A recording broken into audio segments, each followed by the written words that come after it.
भारत हा उगवत्या सूर्याला नमस्कार करणारा देश आहे. मी असं का म्हणतोय? T20 वर्ल्ड कप इंडिया जिंकली आणि त्याचा आनंद प्रचंड आहे. पण एक रियालिटी सांगू का? जर हरली असती तर इतकंच ट्रोलिंग केलं असतं जितकं आज डोक्यावरती घेतलं जाते. म्हणजे बघा ना, 3 वर्ष विराट कोहली फॉर्म मध्ये नसेल तर त्याची जागा नाही टीम मध्ये, आणि जेव्हा शतकावर शतक मारतो तेव्हा रोहित शर्मा जर शून्यावर आउट जात असेल तर डकमॅन, आणि 264 मारले तर हिटमॅन.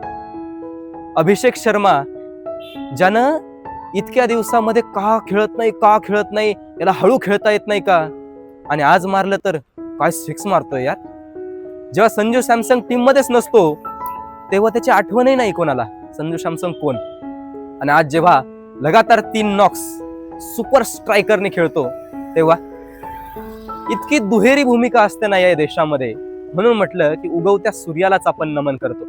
तो जर सूर्य ढगांआड गेला त्याचं आपला काही घेणं देणं नसतं. या प्लेयर्सनी आजपर्यंत इतकं चांगलं करून ठेवलंय, त्याचं कौतुक आपण करतो, निश्चित करतो. पण जर त्यांच्याकडून जर एखादी जरी चूक झाली तर त्याच्याच 10 पट आपण ट्रोलिंगही करतो. रियालिटी काय आहे? जो काम करतो, चांगलं करतो, त्याचं कौतुक होतं. थोडा जरी चुकला तर ट्रोलिंग. India's reality.